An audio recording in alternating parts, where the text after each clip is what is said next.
심각한 저출산 문제에 대한 해법 중 하나로 정부가 국적법 개정안을 입법 예고했습니다. 이민자에게 한국 국적 취득의 문을 좀 더 열어주자. 그래서 국민 수를 늘리자는 건데 시작부터 논란이 일고 있습니다. 그 내용을 보면 한국 영주권자가 국내에서 아이를 낳으면 국적 취득 신고만으로도 한국 국적을 얻을 수 있습니다. 6살 이하 자녀는 별도 조건 없이 7살 이상은 국내에 5년 이상 머무는 걸 조건으로 국적을 취득할 수 있게 해준다는 거죠. 이 개정안 내용이 알려지자 곳곳에서 반발이 나오고 있습니다.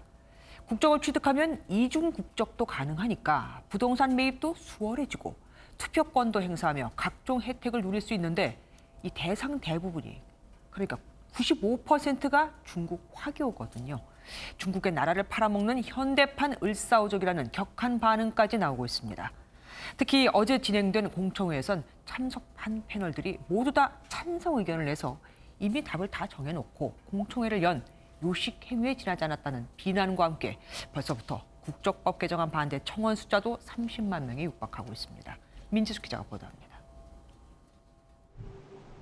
법무부가 입법 예고한 국적법 개정안의 취지는 저출산 고령화라는 현 상황과 무관하지 않습니다.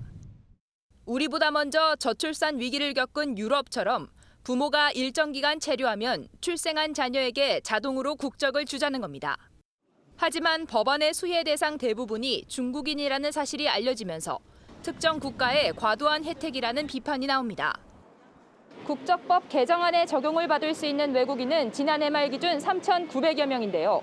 이 가운데 중국 국적자가 95%를 차지하고 있습니다. 중국 내 한한령과 코로나19 사태 등으로 커진 반중 정서의 영향으로 국적법 입법 반대 국민청원 동의자 수는 30만 명에 육박했습니다. 5,000년 역사를 가지고 백이민족이었는데 지금 정체성이 조금 흐려졌거든요. 거기에다가 더 영주권 가진 사람을 무조건 여기서 태어났다고 해서 국적을 준다는 것도. 특히 개정안에 대한 의견을 듣기 위해 열린 법무부 온라인 공청회는 반대 여론에 기름을 부었습니다. 저출산 고령 사회의 문제를 체류 외국인과 연계해서 좀 해소할 수 있는 대안이 마련될 필요가 있지 않냐라. 공청회를 지켜본 네티즌들은 찬성 의견을 가진 패널만 참석한 토론회는 공정성에 문제가 크다고 지적했습니다. 법무부는 다음 달 7일까지 국민 의견을 수렴해 최종 개정안을 마련할 계획입니다. MBN 뉴스 민지숙입니다.